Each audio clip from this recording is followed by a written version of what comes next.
Bismillahirrahmanirrahim. Assalamualaikum warahmatullahi wabarakatuh. Innal hamdalillah nahmaduhu wa nasta'inuhu wa nastaghfiruh wa na'udzu billahi min shururi anfusina wa sayyiati a'malina. May yahdihillahu fala mudilla lahu wa may yudlilhu fala hadiyalah. Asyhadu an la ilaha illallah wahdahu la syarika lah, ilahul awwalin wal akhirin, wa asyhadu anna Muhammadan abduhu wa rasuluhu al-mab'uts rahmatan lil alamin. Allahumma salli wa sallim wa barik ala nabiyyina Muhammadin wa ala alihi wa ashabihi wa man tabi'ahum bi ihsanin ila yaumiddin, amma ba'd. Bapak Ibu jemaah Masjid Al-Mubarak Trika yang semoga senantiasa diberikan keistiqomahan, diberikan taufik dan hidayah oleh Allah Subhanahu wa taala. Kembali kita melanjutkan kajian kita pada kitab Al-Fiqh Al-Muyassar, yang mana kita sudah masuk pada pembahasan terkait tentang Salatul Janazah wa Ahkamul Janaiz, salat jenazah dan hukum-hukum yang terkait tentang jenazah. Pada pertemuan sebelumnya kita sudah membahas sebagian daripada hukum tentang jenazah. Kita sudah membahas bagian daripada memandikan mayit, ya, di permasalahan yang pertama. Kita melanjutkan di kalimat terakhir di perbahasan yang pertama. Sebelumnya bahwasanya ada hal-hal yang perlu kita perhatikan pada saat kita ingin memandikan mayit. Ketika kita ingin memandikan jenazah, ada beberapa hal yang perlu kita siapkan. Ya, sebagaimana yang kemarin kita bahas, di mana kita memandikan jenazah, kemudian bagaimana cara kita memandikan jenazah, kemudian ada hal juga yang perlu kita perhatikan sebelum kita memandikan jenazah. Di antaranya adalah bila mana pada jenazah tersebut ada sesuatu yang menempel pada jenazah itu, yang itu merupakan pelanggaran syariat. Misalkan kalau laki-laki yang umumnya rambutnya itu pendek, ya, sebagaimana umumnya kita di masyarakat, kalau panjang itu sudah menyerupai seorang wanita, maka itu dipotong. Atau misalkan pada jenazah laki-laki itu dia memakai emas, ya, ada emas yang menempel pada anggota badannya, entah itu dia memakai anting-anting, ya, yang terbuat dari emas, maka itu semua sebelum dimandikan atau bisa juga setelah dimandikan, maka terlebih dahulu untuk dilepaskan. Ataupun misalkan kukunya terlalu panjang, ya, kukunya terlalu panjang, panjangnya itu kira-kira sudah melebihi batas normal yang disyariatkan untuk kuku itu dipotong. Itu kan maksimal 40 hari. Ya. Kalau kita lihat kukunya pada jenazah itu panjang, yang mungkin kira-kira sudah 1 bulan lebih, ya, sudah melebihi 40 hari tidak dipotong-potong, maka itu juga hendaklah dipotong. Tapi jamaah sekalian, ketika kita memotong hal-hal tersebut seperti rambutnya, ya, seperti kukunya, dan ketika nanti ingin dikafani, maka anggota tubuh yang itu ikut meninggal bersama jenazah, maka dimasukkan di dalam kain kafan dan dikubur bersama jenazahnya, ya.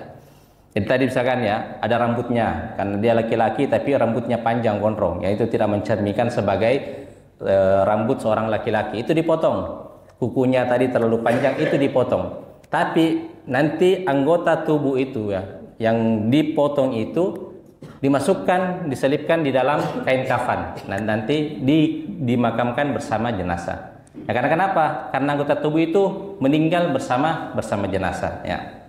Hal-hal itu yang perlu kita kita perhatikan. Jadi kita mengubur jenazah itu, mengantarkan ke tempat ke tempat kehidupan akhirat pertamanya itu dalam keadaan bersih daripada pelanggaran syariat. Itu hal-hal yang perlu kita perhatikan ketika sebelum dan sesudah memandikan jenazah.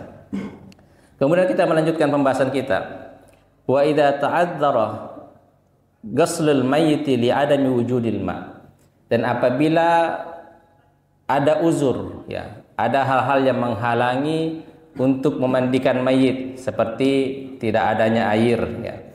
Au kana maqtaul jismi biharqi wa nahwi, atau jenazahnya itu sudah tidak sempurna, ya. Anggota badan tubuhnya jenazah itu sudah tidak sempurna, mungkin karena kebakaran dan lain sebagainya. Fa innahu yuyammamu biturab, maka caranya adalah dengan mentayamumkan, ya. Wa yustahabbu liman ghasla mayyitan ay yaktasila ba'da taksilihi, dan juga dianjurkan bagi siapapun yang ikut memandikan jenazah itu setelah memandikan jenazah disunnahkan bagi dia untuk melakukan mandi syar'i, ya. Jadi Bapak Ibu rahmatullah subhanahu wa taala. Jadi terkadang ada keadaan kondisi yang mana itu menghalangi seseorang, menghalangi kita untuk memandikan jenazah, ya. Ada beberapa kasus, misalkan ada yang itu jenazahnya masih utuh, tetap utuh, tapi ada hal lain yang tidak memungkinkan kita untuk memandikan jenazah, mungkin karena tidak adanya air. Contoh misalkan, ya, ada air tapi tidak cukup untuk memandikan jenazah, tidak cukup untuk memandikan jenazah. Maka caranya adalah jenazahnya ditayamumkan, ya. Ditayamumkan sebagaimana kalau kita ingin bertayamum, begitu juga cara mentayamum jenazah, ya. Kalau misalkan airnya kurang, kalau airnya kurang dan cukup untuk memandikan jenazah cukup satu kali saja, maka hal itu perlu dilakukan. Tapi kadang juga kita lihat kondisi, misalkan ada mayit 3, ya. Ada mayit 3, ada jenazah 3 yang dimandikan, dan airnya cukup itu untuk dimandikan satu kali, ya. Kalau kemarin kan kita bahas sunnahnya dalam pemandian jenazah itu disunnahkan adalah 3 kali, ya. Nah, tapi kalau misalkan dalam kondisi seperti itu, maka seseorang harus bijak menggunakan air untuk memandikan jenazah, ya. Nanti karena dia katakan sunnahnya itu adalah 3 kali, jadi ada 3 jenazah, yang satunya itu dimandikan sebanyak 3 kali, jadi yang 2-nya itu tidak kebagian, maka orang yang memandikan itu justru akan mendapatkan dosa, ya. Karena harusnya dia yang cukup, air itu cukup untuk memandikan jenazah, yang jenazah A 1 kali, jenazah kedua 1 kali, jenazah ketiga 1 kali, tapi dipakai ke semua airnya untuk dimandikan kepada jenazah yang A, sampai 3 kali, maka dia berdosa karena ada jenazah 2 yang lainnya yang ingin dimandikan, ya. Jadi cukup 1 kali saja. Tapi kalau memang tidak adanya air, atau misalkan tidak cukup air meskipun dimandikan jenazahnya itu 1 kali, maka dengan cara adalah ditayamumkan. Ada kondisi yang lain. Kondisi yang lain jenazahnya itu masih utuh, ya. Tapi kalau mau dimandikan itu justru bisa merusak jenazah. Itu justru bisa merusak jenazah kalau kita ingin memandikan secara normal, ya. Misalkan contohnya ada jenazah yang itu tenggelam, ya, nanti ditemukan 1 pekan kemudian atau 2 pekan kemudian baru ditemukan. Itu kalau mau dimandikan secara normal akan merusak anggota tubuh, maka tidak perlu dimandikan, cukup ditayamumkan, ya. Cukup ditayamumkan. Karena kalau dimandikan justru itu akan merusak susunan anggota badan daripada jenazah tersebut. Kan kalau sudah 1 pekan, sudah 2 pekan, itu kan sudah istilahnya disentuh sedikit akan kulitnya terkelupas dan lain sebagainya. Maka cukup ditayamumkan. Contoh misalkan seperti itu, ya. Atau kondisi yang lain, ada jenazah tapi tidak ditemukan secara normal. Mungkin yang ditemukan cuman tangannya, ya. Mungkin yang ditemukan cuman kakinya, ya, misalkan karena dimutilasi lah, atau misalkan mungkin dimakan buaya atau dimakan harimau dan lain sebagainya. Maka anggota badan itulah yang dimandikan, ya. Di sini dia tidak ditayamumkan, ya, tapi dimandikan. Anggota badan yang didapatkan, maka itulah yang dimandikan, ya. Kalau ada air, ya. Atau kasus yang lain, Dia anggota tubuhnya normal, ya normal, tapi justru memudaratkan bagi orang yang memandikan bila mana dia memandikan jenazah tersebut. Ya mirip-mirip kasus kemarin kita seperti COVID-19, ya COVID-19. Kalau hal itu maka perlu konsultasi oleh ahli kesehatan. Nah, kalau dia mengatakan silahkan dibandingkan dengan cara seperti ini, maka itu masuk dalam pandangan syariat. Ya. Intinya fattaqullaha mastata'tum. Ya. Begitu cara memandikan jenazah dengan kondisi-kondisi tertentu. Ya. Kalau tidak ada air maka ditayamumkan. Kalau jenazahnya rentan untuk rusak kalau dimandikan, maka tidak perlu dimandikan, cukup ditayamumi. Atau kalau misalkan jenazahnya kita cuma mendapatkan anggota badan tangannya atau kakinya, maka anggota badan itulah yang dimandikan. Ya. Kemudian yustahabbu liman ghassala mayyitan ayaktasila ba'da tasilihi. Dan dianjurkan bagi orang yang dia ikut dalam proses pemandian jenazah, maka disunnahkan untuk mandi syar'i setelah dia memandikan jenazah. Ya. Jadi bagi orang yang ikut dalam proses pemandian jenazah, maka disunnahkan, disyariatkan untuk dia mandi setelah memandikan jenazah. Ya.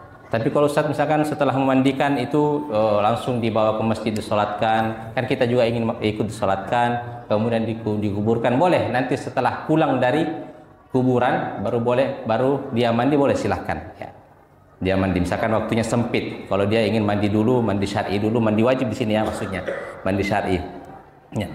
Itu nanti boleh setelah dia kapanpun itu. Yang jelasnya dia disunnahkan untuk mandi karena dia ikut dalam proses pemandian jenazah. Bapak Ibu dirahmati Allah Subhanahu wa taala. Al-mas'alatu tsaniyah, permasalahan yang kedua. Man yatawallal ghusla. Siapa yang berhak untuk memandikan jenazah? Ya, kemarin ini penulis mengulang sedikit apa yang kita bahas pada pertemuan sebelumnya. Siapa yang paling berhak untuk memandikan jenazah? Al-afdal ayyatawalla ghuslal mayyiti man huwa a'rafu bi sunnatil ghusli. Ya, yang tentunya lebih utama, yang mana yang lebih utama untuk memandikan jenazah, untuk memandikan mayit adalah orang yang lebih paham daripada sunnah-sunnah atau ketentuan-ketentuan dalam syariat dalam proses penyelenggaraan proses memandikan jenazah. Itu yang lebih diutamakan. Minas thiqatil amnail udul, ya, dari orang-orang yang terpercaya dan juga orang-orang yang adil. Wala siyama idza kana min ahlihi wa qaribi. Apalagi bila mana orang yang paham terkait tentang tata cara memandikan jenazah itu dari kalangan keluarganya. Nah, itu tentu lebih diutamakan. Di annal ladzina tawallaw ghuslahu sallallahu alaihi wasallam kanu min ahlihi ka Ali radhiyallahu anhu wa ghairi. Ya, sebagaimana Nabi sallallahu alaihi wasallam ketika dimandikan itu dari kalangan keluarganya, ya, seperti Ali radhiyallahu taala anhu dan selainnya. Wa aulan nasu bi ghuslihi. Adapun yang paling utama, yang paling diutamakan untuk memandikan jenazah adalah wasiyuhu alladzi awsa ayyuksilahu. Adalah orang yang diwasiatkan, orang yang diberikan wasiat. Misalkan ada orang meninggal, kemudian dia katakan, nanti kalau saya meninggal, hendaklah yang memandikan saya adalah si fulan dan si fulan. Maka orang tersebut lebih diutamakan dibanding daripada keluarganya almarhum. Ya. Jadi kalau ada orang yang diwasiatkan, disebutkan oleh orang yang mau meninggal itu, dia ingin dimandikan nantinya kalau dia meninggal adalah si A, si B, maka orang tersebut lebih diutamakan dibanding daripada keluarganya. Nah, itu. Kalau dia berwasiat memang, karena wasiat itu harus wajib untuk kita tunaikan selama tidak melanggar syariat. Kalau misalkan yang dia wasiatkan, misalkan dia punya teman tapi non muslim, maka itu tidak boleh. Dia punya teman, nanti kalau saya meninggal yang mandikan karena itu sahabatku si kokoh, ya misalkan seperti itu. Ini non muslim, itu tidak boleh karena melanggar syariat, melanggar ketentuan yang berhak memandikan jenazah. Summa abuhu summa jaddau. Tadi yang pertama urutannya adalah orang yang diberikan wasiat. Itu yang pertama, ya, lebih utama didahulukan untuk memandikan jenazah. Kemudian setelah itu abuhu, bapaknya, kemudian kakeknya, summal aqrab fal aqrab min asabatihi. kemudian keluarga yang paling dekat, ya tadi bapaknya, kakeknya, anaknya atau saudara-saudaranya. Tsumma dau arhamihi, atau keluarga-keluarga yang lainnya yang masih ada hubungan rahim, masih ada hubungan kekeluargaan dengannya.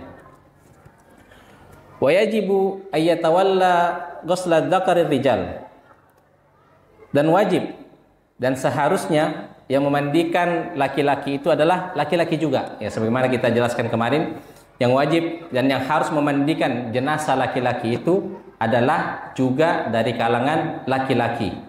Wal unsa an-nisa, begitu juga bila mana jenazahnya adalah perempuan wanita, maka yang berhak memandikan, yang harus memandikan juga adalah dari kalangan perempuan, ya. Tidak boleh selainnya. Wa yustasna min dzalika, tapi ada pengecualian, ya, ada pengecualian, laki-laki harus laki-laki, perempuan harus perempuan. Ada pengecualian, yaitu az-zaujan fa innahu likulli wahidin minhuma ghuslul akhar. Pengecualiannya adalah suami istri, ya. Suami dan istri itu boleh memandikan satu sama lain bila mana meninggal. Suaminya meninggal, maka boleh dimandikan oleh istrinya, atau istrinya meninggal maka boleh dimandikan oleh suaminya, ya. Jadi tadi yang seharusnya adalah laki-laki dimandikan oleh laki-laki, perempuan dimandikan oleh seorang atau oleh perempuan, tapi ada pengecualian yang tadi itu, suami dan istri, ya. Istri bisa meninggal boleh dimandikan oleh suaminya, dan suami bila mana meninggal maka boleh dimandikan oleh istrinya, ya, atau istri-istrinya, misalkan banyak istrinya. Di hadis Aisyah radhiyallahu taala anha, hadisnya apa? Sebagaimana hadis Aisyah radhiyallahu anha, "Lau kuntu istaqbaltu min amri mastadbartu ma ghuslan nabi sallallahu alaihi wasallam ghairu nisaihi." Lau kuntu istaqbaltu min amri. Bahasanya, andaikan saya bisa memutar waktu. Pahamnya seperti itu, ya. Bahasa ini bahasa istilah dalam bahasa Arab. Lau kuntu istaqbaltu min amri, andaikan saya bisa memutar waktu. Ma ghasalan Nabi sallallahu alaihi wasallam ghairu nisa'i, maka tidak ada yang memandikan Nabi sallallahu alaihi wasallam kecuali istri-istrinya, ya. Jadi kata Aisyah, andaikan saya bisa memutar waktu di waktu mana Nabi sallallahu alaihi wasallam itu meninggal, maka tidak ada yang memandikan Nabi sallallahu alaihi wasallam kecuali istri-istrinya. Jadi dalil dibolehkannya seorang istri memandikan suaminya atau seorang suami memandikan istrinya. Dan juga sebagaimana Nabi sallallahu alaihi wasallam pernah bersabda kepada Aisyah radhiyallahu anha, "Lau mitti qabli laghassaltuki wa kaffantuki." Ya. Aisyah, seandainya kamu meninggal sebelumku, pasti aku yang akan memandikanmu dan aku yang akan mengkafanimu. Ya. Jadi hadis ini agak ini, ya. Jadi suatu ketika Nabi SAW itu pulang siang-siang, pulang dalam keadaan beliau agak sakit kepala, ya. Jadi ketika dia sampai di rumah, dia mengeluh kepada Aisyah, "Ya Aisyah, ya warosa, ya Aisyah, sakit-sakit ini kepalaku." Tapi justru Aisyah juga mengeluh, ya. Aisyah radhiyallahu ta'ala juga mengeluh. Ya, dia katakan, "Ya Rasulullah, ya saya juga ini sakit-sakit kepalaku." Lantas Rasulullah katakan, "Aisyah, ini kita datang-datang mengeluh sakit kepala, dia juga mengeluh sakit kepala." Ya. Akhirnya beliau mengatakan, "Ya Aisyah, lau mitti qabli laghassaltuki wa kaffantuki." Ya. Ada hadis sebelumnya, "Ya Aisyah, apa yang membuatmu tersiksa? Ya, apa yang memudaratkanmu? Seandainya kau mati sebelumku, Aisyah, aku pasti akan mengurus jenazahmu, yang memandikanmu dan juga yang mengkafanimu." Tapi Aisyah ketika mendengarkan ucapan Nabi itu, dia tidak senang, tapi justru codoi, ya. Kenapa ki bilang begitu ya Rasulullah? Mungkin kalau meninggal kadiluan biar menikah lagi, ya, begitu kata Aisyah, ya. Ya, biasalah perempuan seperti itu, ya. Ya. Padahal kan maksudnya Nabi SAW kan baik. Ya Aisyah, kalau kau meninggal sebelumku, pasti saya yang akan memandikanmu, yang akan mengkafanimu. Tapi Aisyah katakan, masa bilang begitu ya Rasulullah? Ya, mungkin kalau meninggal kadiluan, ya. Jadi maksudnya hadis ini adalah bolehnya seorang laki-laki itu, seorang suami itu memandikan istrinya, ya, memandikan istrinya. Tapi itu tadi, Kalau misalkan ada istri yang ingin memandikan suaminya, tentunya agak kesulitan kalau dia sendiri yang memandikan. Ya. Kalau dia sendiri yang memandikannya. Jadi caranya seperti apa? Ya. Dia ditemani oleh siapa? Ada yang masih ingat? Ditemani oleh siapa? Keluarganya istri atau keluarganya suami?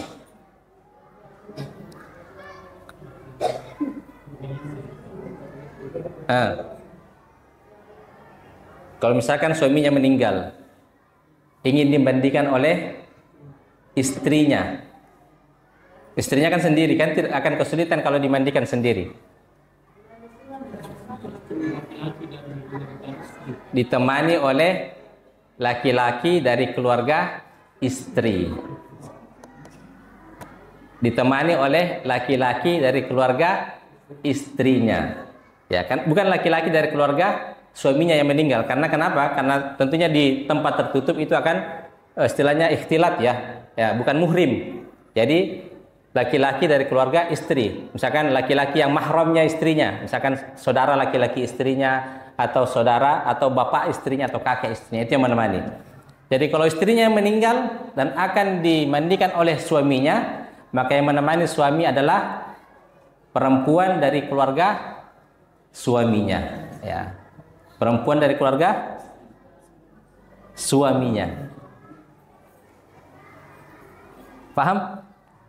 Kalau istrinya meninggal, mau dimandikan oleh suaminya, kan kalau sendiri kan agak kesulitan, kerepotan. Jadi siapa yang harus menemani suaminya? Perempuan dari kalangan suaminya, dari keluarga suaminya. Ya, kakaknya kah atau ibunya kah, ya. Bukan dari keluarga istrinya. Seperti itu. Apalagi kalau laki-laki dari keluarga suaminya, tentunya tidak boleh ya. Itu kalau ingin. Ya. Sebagaimana pernah juga wa ghassalat Asma bintu Amis zaujaha Abu Bakar Siddiq radhiyallahu anhu. Ya, sebagaimana juga Asma binti Amis, ya, istri daripada Abu Bakar itu memandikan Abu Bakar, ya, memandikan Sayyidina Abu Bakar As-Siddiq radhiyallahu taala. Jadi yang memandikan itu adalah istri daripada Abu Bakar, ya. Kemudian wala yuksalu syahidul ma'rakah. Dan orang yang syahid, orang yang mati syahid itu tidak dimandikan. Orang yang mati syahid dalam peperangan itu tidak dimandikan, ya. Syahid itu ada 3 golongan. Ya, ada 3 pembagian syahid. Ada yang syahidud dunia wa syahidul akhirah. Ada yang dia kategori syahid di dunia dan juga syahid di akhirat. Ada yang syahidud dunia dunal akhirah. Ada yang dia kategori syahid di dunia tapi tidak syahid di akhirat. Dan ada orang yang syahidul akhirah dunal dunia. Ada orang yang dia syahid di akhirat, tapi dia tidak terkategori syahid di dunia. Artinya kalau kita katakan syahidud dunya wa syahidul akhirah, dia diperlakukan sebagaimana orang yang mati syahid. Karena orang yang mati syahid itu tidak disolatkan, dia tidak dimandikan, tidak dikafani, dan tidak disolatkan. Ya. Jadi kalau kita katakan syahidud dunya wa syahidul akhirah, berarti dia diperlakukan sebagaimana orang yang mati syahid dengan sesungguhnya, dan dia juga akan mendapatkan keutamaan orang yang mati syahid ketika di akhirat. Ya kan sudah kita ketahui bagaimana keutamaan orang yang mati syahid, ya. Itu pahala tertinggi orang mati syahid. Ada orang yang jadi orang yang mati syahid, syahidud dunya syahidul akhirah itu adalah orang yang mati di medan perang, ya. Jadi orang yang mati di medan perang itu masuk dalam kategori syahid dunia dan juga syahid akhirat. Ya, jadi kalau dia mati syahid dunia, berarti dia tidak dimandikan, tidak dikafani, dan tidak disolatkan, langsung dikuburkan. Ya. Itu orang yang meninggal dalam keadaan medan perang, ya, perang yang syar'i, ya, perang yang syar'i, bukan karena perang demo, ya, bukan karena perang tawuran antar SMA dan lain sebagainya. Perang yang syar'i, melawan orang-orang kafir, melawan orang-orang pemberontak dan lain sebagainya. Syahidud dunya dunal akhirah. Syahid dunia tapi dia tidak mendapatkan keutamaan syahid akhirat. Orang yang mana itu? Adalah orang yang mungkin dia pergi berperang di medan perang, tapi niatnya lain, bukan karena Allah. mungkin karena ingin mendapatkan harta rampasan perang, mungkin karena ingin dipuji sebagai orang pemberani, ya. Nah, maka ketika dia meninggal, ya tapi kan kita menghukumi secara lahirnya ya, kita tidak menghukumi hatinya. Ya hatinya siapa orang yang tahu. Artinya ketika dia ikut berperang, berjihad fisabilillah misalkan ya, tapi niatnya lain dan dia meninggal, tapi kita tetap menghukumi dia mungkin niatnya ikhlas. Ya, maka diperlakukan sebagaimana orang yang syahid dunia dan juga syahid akhirat. Ketika meninggal tidak dimandikan, kemudian tidak dikafani dan tidak disolatkan. Ya. Ada orang yang syahidul akhirah dunia. Ada orang yang dia syahid akhirat. Jadi tapi tidak syahid dunia. Jadi dia ketika meninggal dia mendapatkan keutamaan orang yang mati syahid. Tapi jenazahnya tidak diperlakukan sebagaimana orang yang meninggal syahid dunia, orang yang meninggal ketika di medan perang. Contohnya seperti apa? Karena ada beberapa golongan itu disebutkan oleh Nabi SAW yang ketika dia meninggal dalam keadaan itu, maka dia disebutkan orang mati syahid. Orang yang mati karena kebakaran, ya. Orang yang mati karena tenggelam, ya. Orang yang mati karena tertimpa reruntuhan gempa. Orang yang mati karena melahirkan, ya. Orang yang mati karena sakit perut. Itu ada hadisnya itu. Orang yang mati karena wabah, ya, terkena penyakit wabah. Itu semua dalam hadis Nabi SAW ada yang satu dikumpulkan, ada yang terpisah-pisah. Ketika dia meninggal, dia akan mendapatkan keutamaan orang yang mati syahid, tapi jenazahnya tidak diperlakukan sebagaimana orang yang mati syahid. Ya, itu ya kategorinya syahidul akhirah, syahid akhirat, tapi bukan syahid dunia. Ya.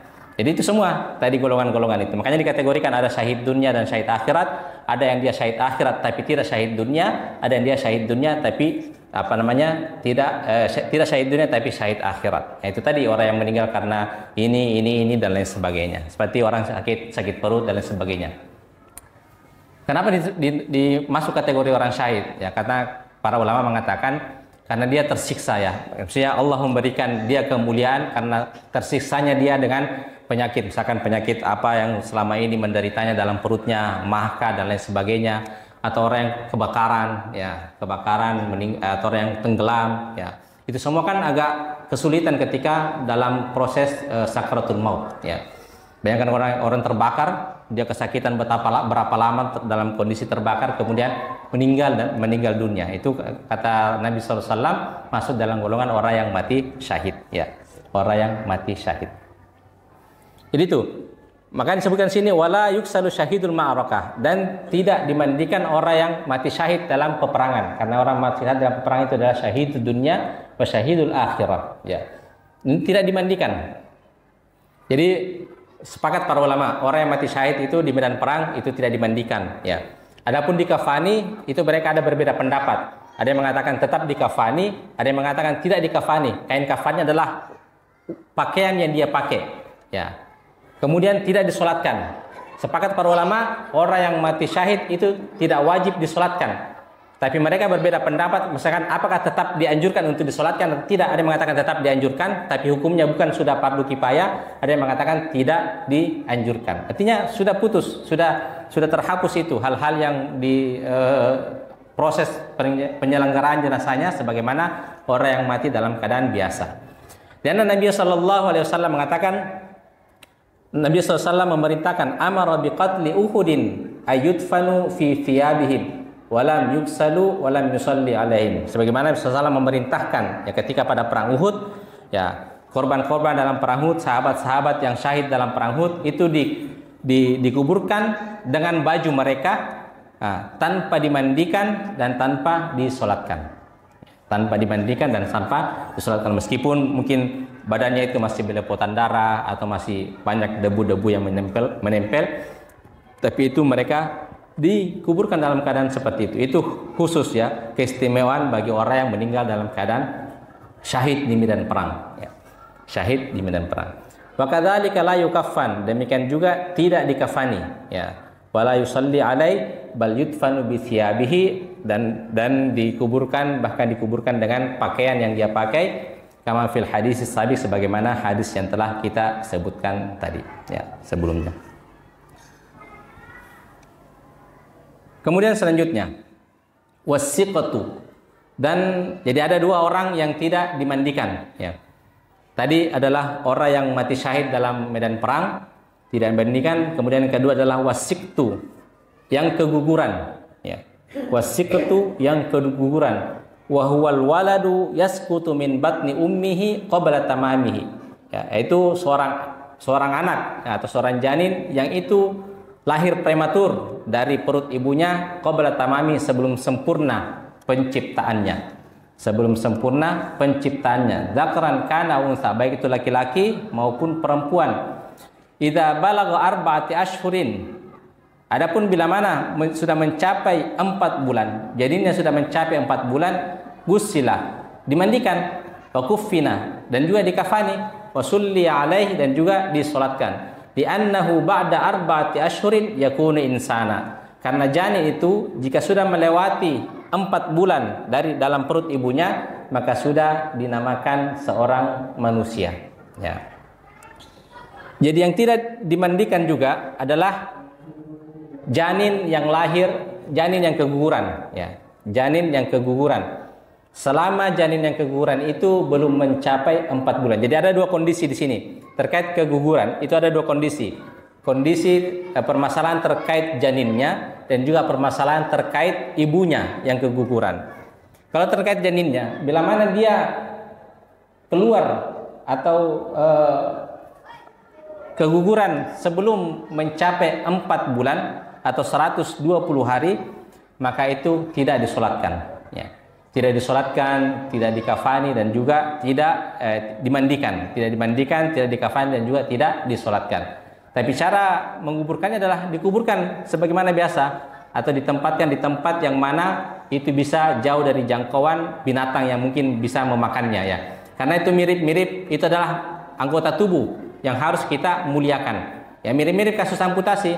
Kalau misalkan untuk kesehatan ada orang yang dipotong tangannya, ya, maka tangannya ini jangan dibuang sembarang di tempat sampah, ya, nanti dimakan kucing, anjing, dan lain sebagainya. Tapi dikuburkan.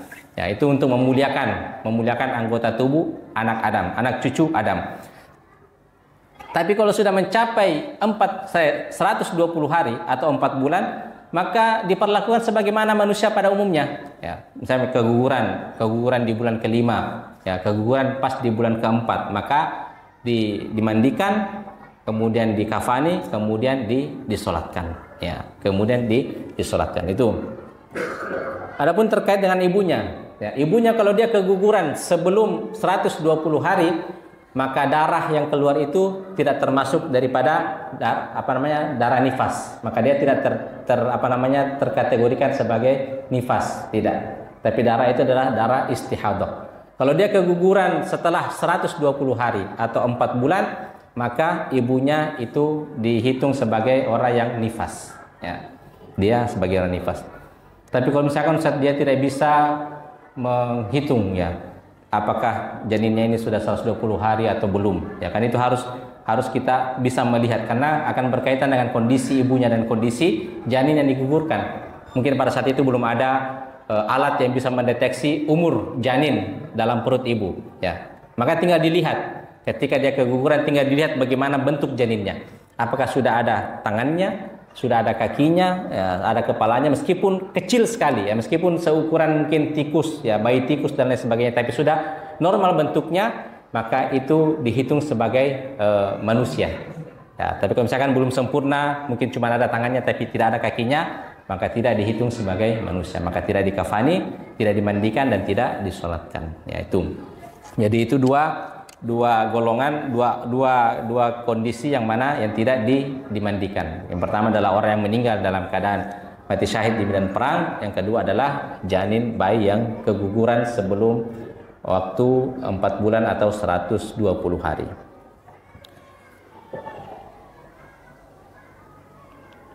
Bapak Ibu dirahmati Allah Subhanahu wa taala. Kemudian al-mas'alatus tsalisah, permasalahan yang ketiga. Hukmu takfinihi wa kaifiyati, ya, hukum mengkafani jenazah dan juga tata cara mengkafani jenazah. Wa takfinuhu wajibun liqaulihi sallallahu alaihi wasallam fil muhrimi alladhi waqasathu rahilatuh, ya. Jadi, dan mengkafani jenazah itu hukumnya wajib, ya, fardu kifayah. Liqaulihi sallallahu alaihi wasallam sebagaimana ucapan Rasulullah sallallahu alaihi wasallam pada orang yang meninggal dalam keadaan muhrim, ya dia jatuh dari hewan tunggangannya, dari untahnya, kemudian dia diinjak oleh untahnya dan dia meninggal. Nabi mengatakan wa kafinuhu fi thawbain, dan kafanilah dia dengan 2 lembar kain. Ya, di sini 2 lembar kain. Karena dia dalam keadaan posisi ihram, ya. Jadi hukumnya adalah fardu kifayah. Meskipun disebutkan di sini cuma wa takfinuhu wajibun, tapi kita sudah paham yang namanya mengkafani itu kan tidak semua orang bisa melakukan. Jadi yang penting ada yang mengkafani, maka yang lainnya gugur kewajiban. Ya, sekali lagi kita ulangi, ya, namanya fardu kifayah itu sebesar apapun amalan sunnah, sebesar apapun pahala sunnah, maka tetap jauh lebih besar daripada pahala wajib. Ya. Tapi Ustaz, kenapa kalau ada yang bertanya, tapi kenapa kalau yang sering disebutkan pahala-pahala yang besar-besar itu cuma amalan sunnah? Ya. Seperti puasa Arafah, ya, puasa Arafah itu menghapuskan dosa tahun lalu dan dosa yang akan datang, ya. Puasa ini, ya, sholat sunnah ini, ya, itu yang disebutkan cuma pahala-pahala sunnah. Ya, kenapa? Karena itu untuk memotivasi. Ya, kalau wajib kan biar tidak disebutkan pahalanya, orang tetap akan melakukan. Kalau yang namanya wajib, meskipun tidak disebutkan sekian pahalanya seperti ini, orang akan tetap melakukan karena takut dosa kalau ditinggalkan. Ya. Tapi kalau sunnah memang orang-orang harus dimotivasi. Ya. Dimotivasi dengan sekian pahala, disebutkan pahalanya besarnya seperti ini dan lain sebagainya, itu untuk memotivasi orang untuk melakukan amalan sunnah. Jadi kalau wajib tidak perlu, baik itu wajib fardu ain ataupun fardu kifayah, itu tidak perlu disebutkan sebesar bagaimana pahalanya, karena orang tetap akan melakukan karena takut akan mendapatkan dosa bila mana ditinggalkan. Tapi yang perlu kita pahami, sebesar apapun pahala sunnah, pahala daripada amalan sunnah itu tetap jauh lebih besar daripada pahala amalan wajib. Ya, itu. Wal wajibu satru jami'il badan, ya. Dan wajibnya, ya, dan wajibnya dalam mengkafani itu yang penting menutupi seluruh badan, ya. Yang penting menutupi seluruh badan. Fa illam yujad illa thawbun qasir la yakfi li jami'il badan guttiya ra'suhu. Ya. Adapun bila mana dia punya kain tapi itu tidak mencukupi untuk menutupi seluruh badan, maka yang perlu ditutupi adalah kepalanya. Misalkan dia punya di kondisi tertentu, kan di zaman dulu kan itu kain itu mahal. Di zaman dulu salah satu barang benda yang paling mahal itu yang sudah ditemukan adalah kain. Ya. Jadi ukuran orang disebut kaya atau tidaknya itu dilihat kainnya. Kalau dia punya kain yang banyak, dia punya baju yang banyak, berarti orang kaya. Nah, kalau sekarang kan ukuran standar orang kaya itu kalau dia punya mobil Fortuner, ya, punya mobil Bersi, ya, kalau Avanza, mobil sejuta umat, ya. Misalkan seperti itu, atau dia punya HP-nya HP iPhone, ya. Makanya kalau misalkan kainnya tidak mencukupi untuk menutupi seluruh badan, maka yang perlu adalah menutupi bagian kepala, ya. Misalkan cuman kain kafannya itu cuman sampai pusar, ya, ditutupi bagian atas, bukan yang bagian bawah, ya. Wajuila ala rijlaihi syai'um minal idkhir, ya. Adapun kakinya itu ditutupi dengan tumbuhan idkhir. Idkhir itu serai, ya, serai. Atau ada biasa itu yang mirip serai, kayak rumput itu dia berkumpul di bawah tapi di atas dia terpisah-pisah. Nah, itu semacam itulah. Ya. Tapi apakah harus dengan memakai idkhir? Tidak harus. Ya. Bahkan kalau ada daun-daunan yang lebih baik daripada idkhir yang memungkinkan untuk menutupi jenazah, maka itu lebih baik. Ya. Cuman karena di zaman Nabi yang adanya dedaunan yang dipakai untuk menutupi jenazah, kalau kain kafannya tidak cukup adalah idkhir, maka dipakai idkhir. Tapi kalau di zaman kita mungkin bisa dipakai daun pisang, ya, lebih baik daripada idkhir, daripada serai, daun pisang, ya. Jadi itu lebih lebar daun pisang, atau misalkan daun tunas, ya, seperti itulah, ya. Kalau misalkan tidak ada. Liqauli Khabbab fi qissati takfini Mus'ab bin Umair, ya, sebagaimana ucapan salah seorang sahabat Khabbab, ya, ketika dalam peristiwa mengkafani Mus'ab bin Umair, ya. Fa'amaran Nabi, ketika Mus'ab bin Umair itu meninggal, itu tidak ada kain yang bisa dipakai untuk menutupi, mengkafani jenazah. Fa'amaran Nabi sallallahu alaihi wasallam, maka Nabi memerintahkan kepada kami untuk an-nuqtiya ra'sahu, untuk menutupi bagian kepalanya, bagian atasnya. Wa an naj'ala ala rijlaihi min al-ikhir, dan kami menutupi bagian bawahnya itu dengan memakai daun serai, ya, idkhir, ya. Wala yukti ra'sul muhrimi ad-dzakar. Dan kalau laki-laki yang dalam keadaan muhrim itu tidak ditutupi kepalanya. Liqauli sallallahu alaihi wasallam wala tukhammiru ra'sahu, dan janganlah kalian menutupi kepalanya. Ya.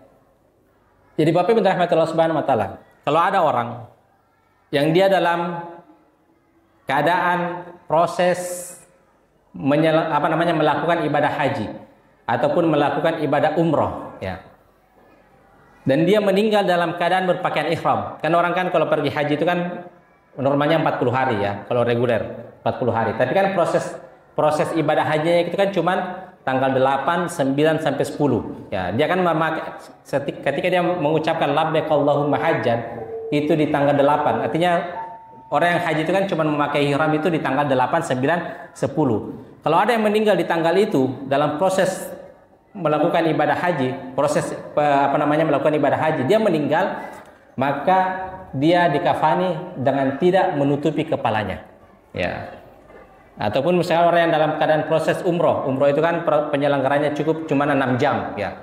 6 jam dari tempat tempat Bir Ali, kemudian tawaf, kemudian sa'i itu kan cuma sekitar 6 jam. Ya. Dalam proses itu dia meninggal, ya, dalam memakai kain ihram. Dan orang yang meninggal dalam keadaan memakai ihram itu kalau laki-laki tidak ditutupi kepalanya, jadi cuma sebatas leher. Ya, karena kan larangan bagi orang ihram itu kan tidak boleh memakai topi, tidak boleh memakai peci, maka tidak ditutupi kepalanya. Kalau yang meninggal laki-laki, kalau yang meninggal perempuan, kalau perempuan yang ihram itu kan tidak boleh menutup muka. Ya, jadi orang yang bercadar itu tak harus membuka cadarnya. Maka ketika dia meninggal, itu cara mengkafaninya, mukanya tidak ditutupi. Ya, kepalanya tetap, tapi mukanya tidak ditutupi. Kalau laki-laki itu kepalanya tidak ditutupi. Ya, karena nanti dia dibangkitkan dalam keadaan bertalbiyah. Ya. Sekira itu Bapak Ibu rahmatullah subhanahu wa taala, insyaallah kita akan lanjut pada pertemuan selanjutnya dengan masih pembahasan seputar tata cara mengkafani mayit. Sekira itu mudah-mudahan ada manfaatnya. Subhanakallahumma bihamdika asyhadu an la ilaha illa anta astaghfiruka wa atubu ilaik. Ya, baik Bapak Ibu sekalian, alhamdulillah kita sudah membahas mengenai tata cara mengkafani jenazah. Dan insyaallah kita akan lanjutkan di waktu yang akan datang mengenai mensolatkan jenazah insyaallah. Sebelum kita sholat isya, ada yang ingin bertanya mengenai?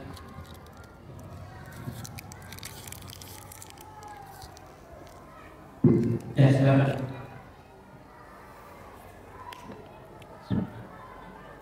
Bismillahirrahmanirrahim. Ustaz, itu yang si saya ini ada seorang jenazah Ustaz, sebelum dia meninggal dia amputasi.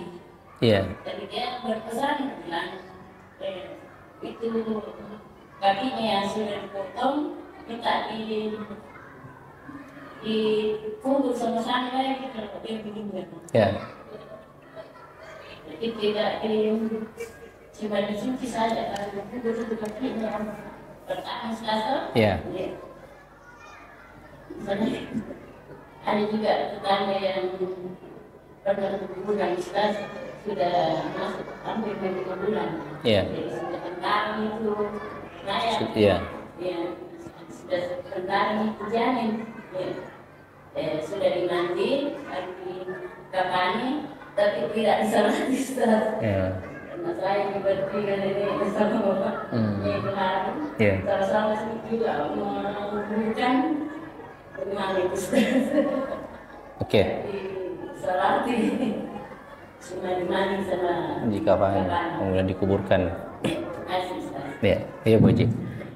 Kalau kasus yang pertama tadi, ketika dia diamputasi, itu diamputasinya beda jauh jaraknya antara diamputasinya dengan meninggalnya.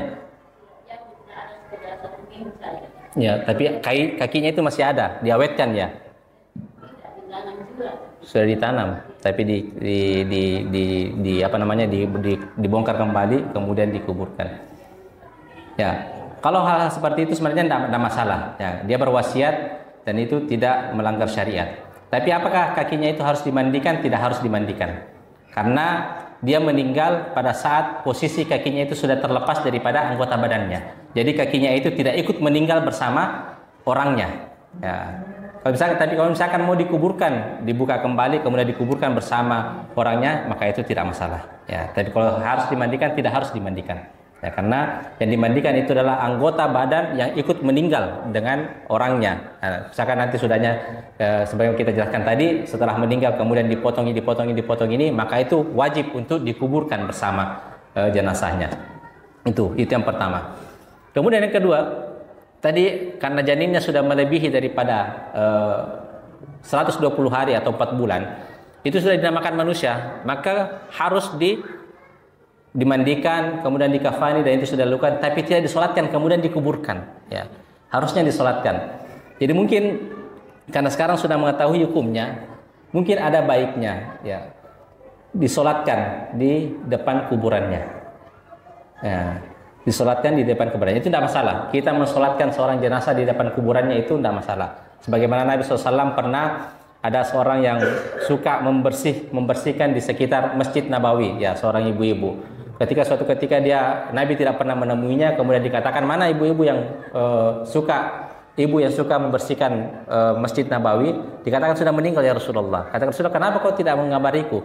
Akhirnya Nabi ke pemakamannya, kemudian beliau mensolatkannya. Ya, meskipun sebelumnya sudah disolatkan. Ya, tapi makanya tadi karena tidak disolatkan, ada baiknya untuk disolatkan di depan di makamnya, ya, di kuburannya, ya, untuk menggugurkan kewajiban. Saya kira itu, wallahu taala alam bisawab. Walaupun waktunya sudah lama. Ya. Meskipun waktunya sudah lama. Ya, meskipun waktunya sudah lama. Ya, biar kita, maksudnya karena diantara faedah mensolatkan jenazah itu adalah untuk, salah satunya adalah untuk apalagi kalau yang banyak mensolatkan itu untuk bisa membebaskan dari asap kubur, ya, membebaskan dari asap kubur itu kan 40 minimalnya. Tapi kalau itu tidak perlu, cukup misalkan kita atau anggota keluarganya yang inti, ya, ibunya atau neneknya dan lain sebagainya. Wallahu taala alam.